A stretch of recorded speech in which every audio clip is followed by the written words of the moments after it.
Speaker, Ferdinand Martin Romualdez.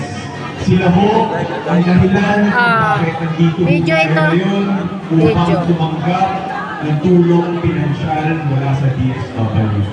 Kaya itong grasya po natin, itong biyaya ngayong hapon, maraming salamat, President Marcos, Speaker Romualdez. Palakpakan po natin sila.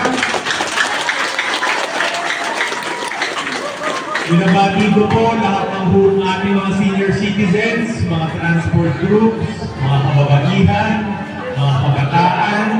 Salamat po sa inyong patuloy na pagtanggilik. Alam ko po, nahirapan po tayo ngayon sapagkat papalit-palit po ng venue.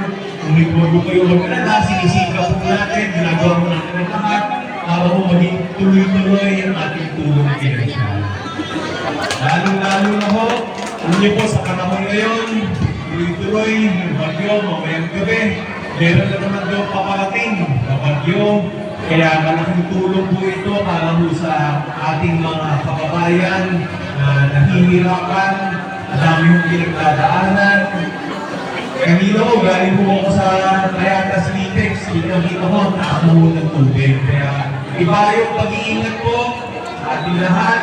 Kung ano man yung ating may tutulong, ayuda, pagpapahayan, nandito na ho ang ating tanggapan para po sa inyong lahat sa panahon ng pagsubok, sa panahon ng ulos.